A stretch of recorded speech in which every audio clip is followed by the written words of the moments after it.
Senhor presidente, realmente deve ser muito difícil achar argumento contrário à redução da maioridade penal, porque, de fato, a gente fica ouvindo aqui 3 minutos, não é apresentado nenhuma solução, a não ser as próprias palavras dos que me antecederam de que há uma reincidência muito grande, né? A solução para a reincidência é deixar preso. Simples assim, aí não tem reincidência. De que precisa cuidar das crianças e adolescentes. Concordo?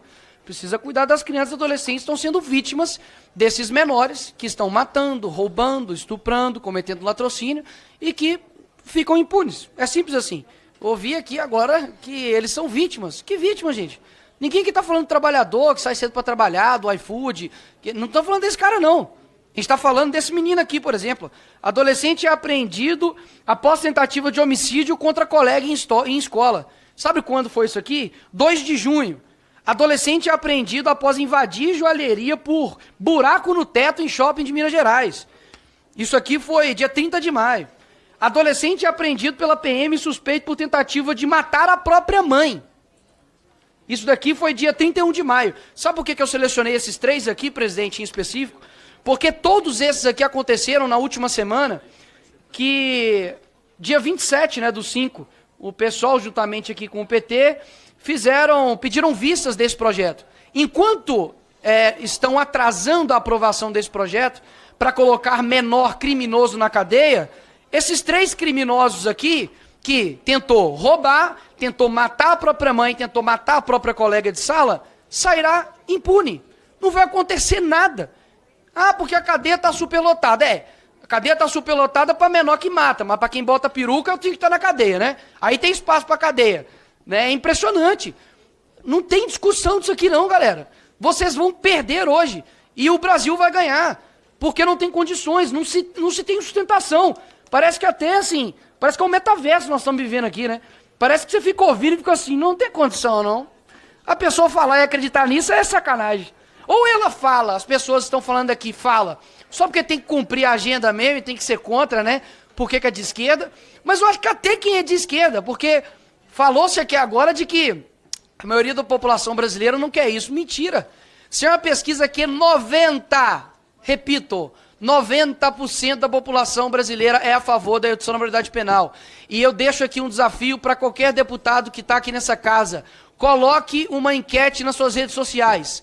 Eu duvido que vai dar mais pessoas contrários à redução da maioridade penal. Porque isso é uma pauta lógica, óbvia, racional e que não tinha que ter esse tipo de militância contrária, porque menor criminoso só tem um lugar, que é a cadeia. E se não consegue conviver com a gente, que conviva entre eles. Obrigado, presidente. Questão de Deputada ordem, Talíria presidente. Petroni. Questão de ordem. Obrigada. Não é a minha discussão. Baseado em quê?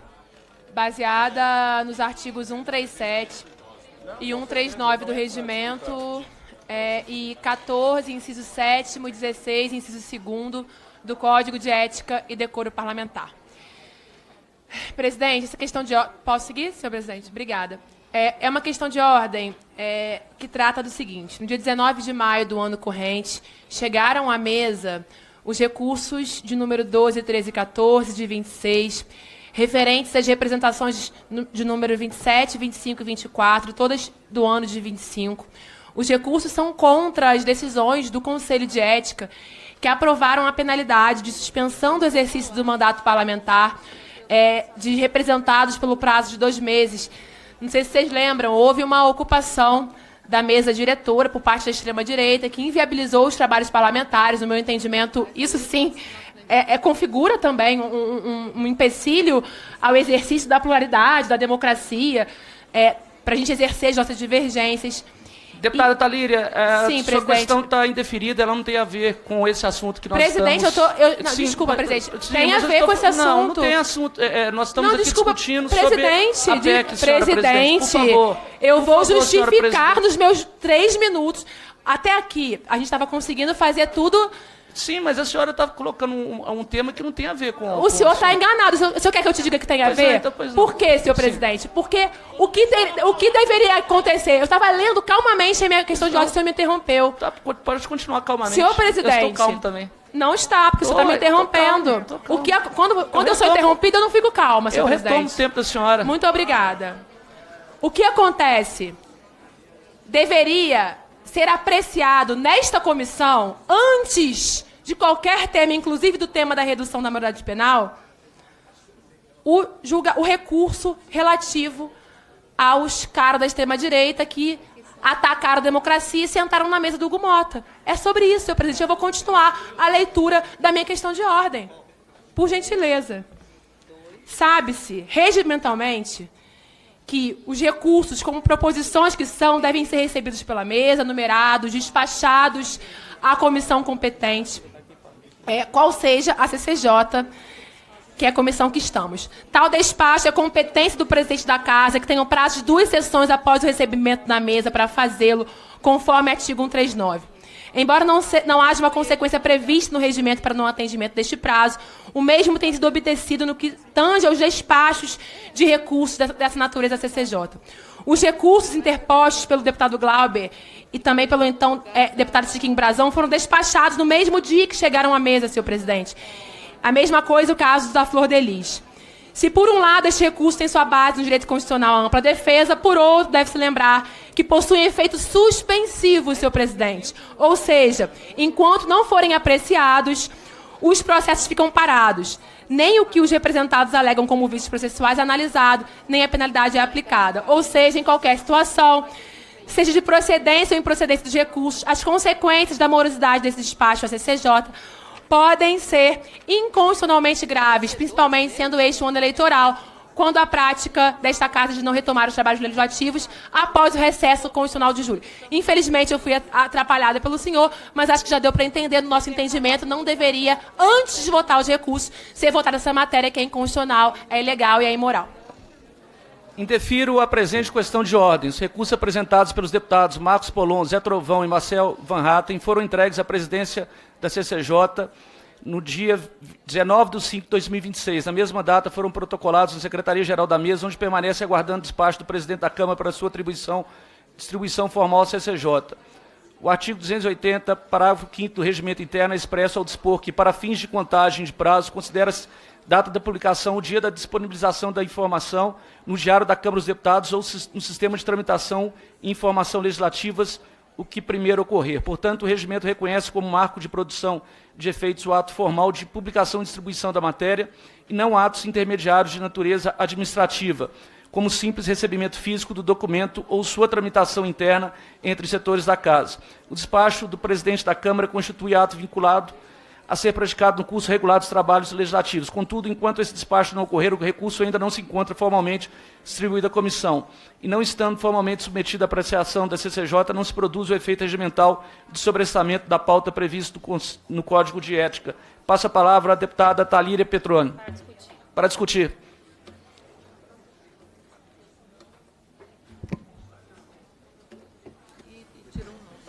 Presidente, eu vou utilizar o meu tempo para a leitura do nosso voto em separado, vou tentar ler alguns trechos, mas antes queria fazer algumas considerações.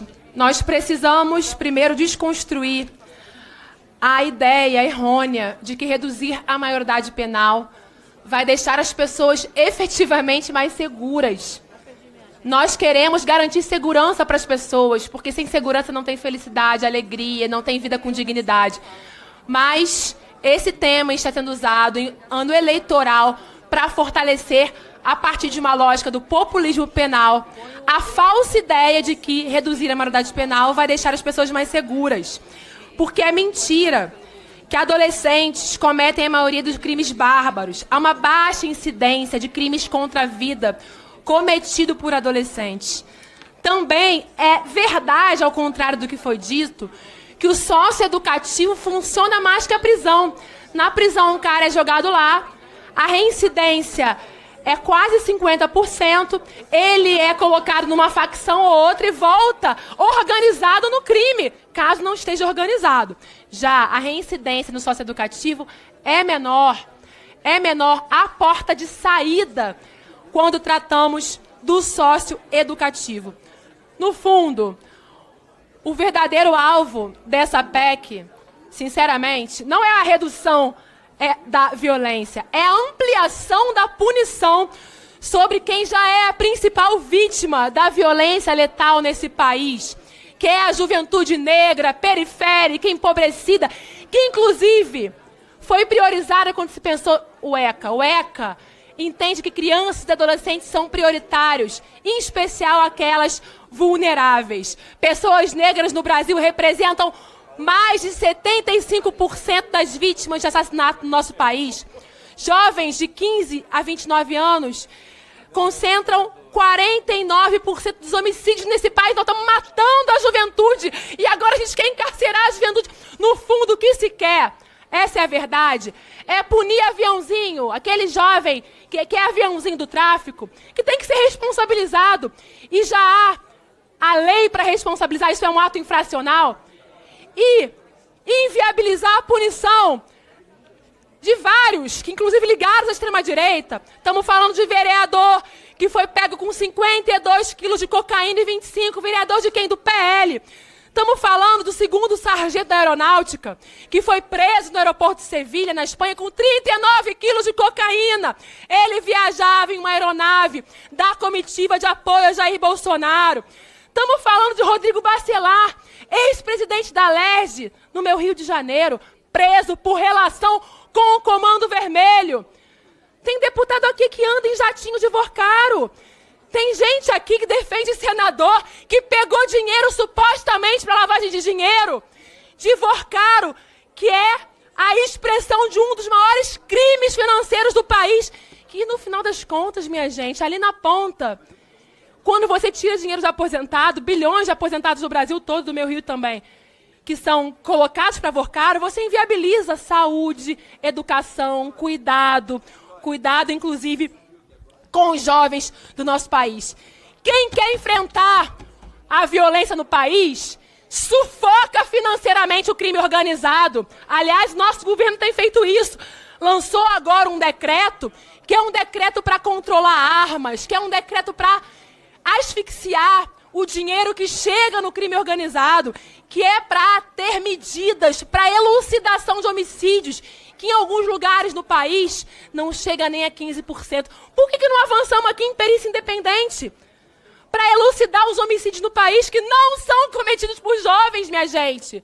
Não são. Por que não avançamos aqui na criminalização da misoginia e dos red pills, que ensinam os jovens influências da base dos senhores, que ensinam os jovens a odiar mulheres e que ali na ponta, mesmo presos, colocam uma camisa, não me arrependo, porque ele aprendeu que mulher pode ser estuprada. Aprendeu com quem? Com adultos, no âmbito de uma internet não regulada. Nesse sentido, senhor presidente, me permita, no tempo que me resta, tentar apresentar o meu voto em separado. É imperativo, no nosso entendimento, rejeitar essa proposição que ataca frontalmente o Estado democrático de direito e os direitos da juventude brasileira. Para nós, é uma matéria inconstitucional e ampara-se também falácias punitivistas desmentidas pela realidade dos dados de segurança pública nacional. A Constituição estabelece a inimputabilidade penal para menores de 18 anos, no seu artigo 228, submetendo-os às normas da legislação especial. E essa previsão, colegas, não é um mero detalhe normativo, mas um direito individual atrelado a uma doutrina, que é a doutrina da prioridade absoluta de proteção integral. Não há futuro sem nossas crianças e adolescentes, não há. E por isso elas são sujeitas a uma penalidade diferenciada dos adultos, porque elas são o futuro desse país. E também se fere o princípio da vedação ao retrocesso. É muito importante ressaltar que direitos fundamentais podem ser restringidos, mas, para tanto, é preciso obedecer a uma condição. A restrição não pode atingir seu núcleo fundamental. Mas, no nosso entendimento, a redução da idade penal atinge o núcleo essencial de inúmeros direitos fundamentais. Direito à liberdade, ao devido processo legal, direito à dignidade da pessoa humana, direito ao livre desenvolvimento da personalidade, direito à igualdade material, pois o impacto tende a ser desproporcional sobre adolescentes pobres, negros, moradores de periferias. Direito à educação e à ressocialização. Eu queria estar aqui olhando para o processo educativo, deputada Érica, e vendo como nós podemos aperfeiçoar esse sistema para impedir que os jovens se insiram no crime quando saiam dali. Princípio da individualização da pena e o princípio da vedação ao retrocesso em matéria de direitos fundamentais da infância e da adolescência, além de compromissos internacionais assumidos pelo Brasil, diversos. Trataremos, o voto trata de cada um desses direitos, mas também é um ponto importante. Abolir a aplicabilidade do sistema socioeducativo para adolescentes a partir de 16 anos significa restringir severamente o núcleo fundamental de todos estes direitos fundamentais elencados acima. E eu repito um dado aqui, eu vou ter outras oportunidades de falar para ler meu voto inteiro. Quando você pega de todos os presos do país, presos no sistema prisional e presos no socioeducativo, apenas 1,24% desses são adolescentes. Aí você vai atingir todo um conjunto de adolescentes brasileiros com a redução da maioridade penal, o que, no meu entendimento, atinge o futuro do país. No meu entendimento, é um retrocesso, porque você joga o ECA no lixo. Eu ouvi um deputado aqui na última sessão dizendo que o ECA é uma porcaria. Falou que o ECA não serve para nada. O ECA foi uma conquista para proteger a infância, para proteger os adolescentes brasileiros. Ao serem alçados ao sistema penal adulto, os adolescentes passarão a ser julgados com base no Código Penal e não no Estatuto da Criança e do Adolescente. A serem submetidos ao julgamento da vara criminal e não na vara da infância. A cumprirem pena no sistema penitenciário, não no socioeducativo. Além disso, passarão a ter antecedentes criminais e a ser condenados a penas altíssimas com base nas novas leis penais. Portanto, é indubitável que haverá, sim, uma restrição ao núcleo fundamental dos direitos individuais desses adolescentes. Vejam que o princípio da dignidade da pessoa humana exige do Estado o reconhecimento das vulnerabilidades específicas presentes em cada etapa da vida. Sob essa perspectiva, é por isso que a gente diz que infância e adolescência são prioridades. A proteção diferenciada da infância e da adolescência não constitui privilégio, mas decorrência da própria dignidade humana. A proteção integral prevista no artigo 227 da Constituição constitui um paradigma de direitos humanos que reconhece crianças e adolescentes como sujeitos de direitos e não como objetos de tutela estatal.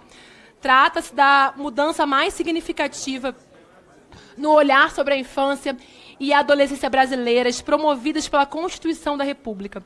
A partir dela se extingue uma lógica que os senhores querem retomar do menorismo e a doutrina da situação irregular. No entanto, quase 40 anos após a redação desses dispositivos constitucionais, alguns, infelizmente, ainda olham criança e adolescente a partir do racismo, do classismo, e com isso dividem sua perspectiva entre aquelas que seriam dignas de direitos e aquelas a quem só o Estado deve chegar para punir. Eu me lembro, deputada Érica Cocai, que na última sessão o meu colega, que eu não quero falar o nome dele para não dar direito de resposta, expressou no debate realizado aqui na comissão: eu morei na favela e sei o que um menino de 16 anos é capaz. Imagina, quando ele fala dos meninos de 16 anos associando a favela, ele diz o quê?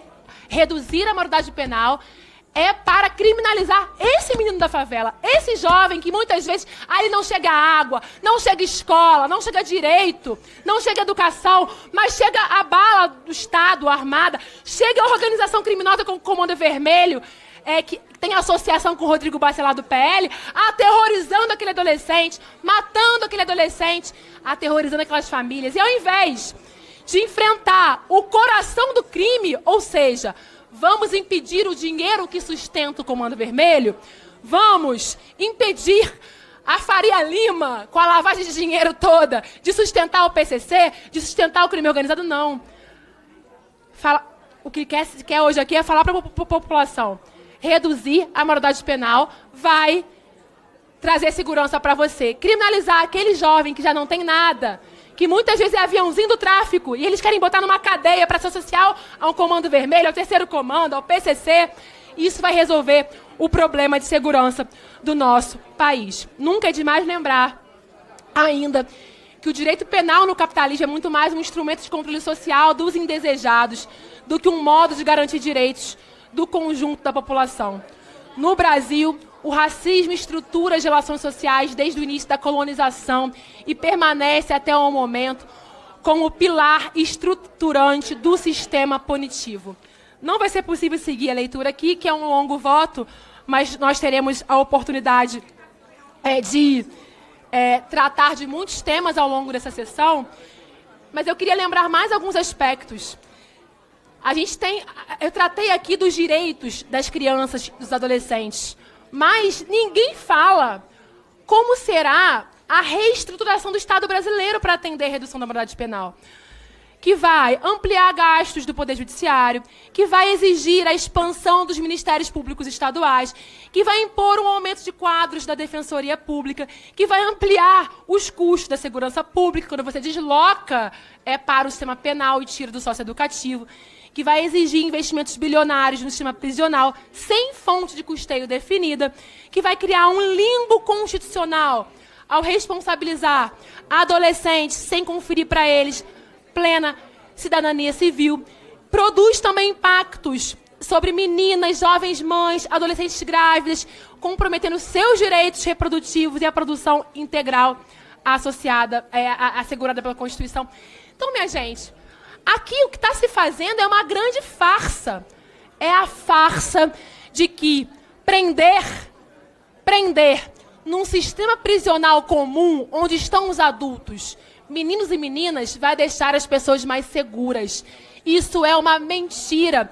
A gente tinha que estar aqui discutindo um papel mais robusto da União na segurança pública, coisa que os senhores não quiseram na PEC da segurança pública, porque queriam a autonomia dos governadores para seguir matando nos territórios, como o governador Cláudio Castro, agora acusado e condenado por abuso de poder político e econômico. A gente devia estar aqui olhando para o excelente decreto que o governo Lula apresentou e nos dedicando a pensar como vamos controlar as armas e munições que o governo Bolsonaro liberou geral, inclusive mata mulheres nos lares, as armas liberadas pelo governo Bolsonaro, armas, lembrem-se que não nascem nas favelas. A gente devia estar aqui pensando como enfrenta as milícias. O Rio de Janeiro, por exemplo, crime e milícia, crime e política se associam de uma maneira indissociável. Mas tem gente aqui que defende senador, candidato a presidente da República, que acha a milícia maneira, que homenageou o miliciano, que homenageou a família de miliciano. Vamos enfrentar contundentemente o braço político do crime, que sustenta o crime. Vamos enfrentar o dinheiro, asfixiar o dinheiro que chega no crime organizado. Minha gente, vocês falam que nós não temos solução. Falei várias aqui. Por que não nos dedicamos a verdadeiras soluções que vão deixar a população mais segura? Mas não.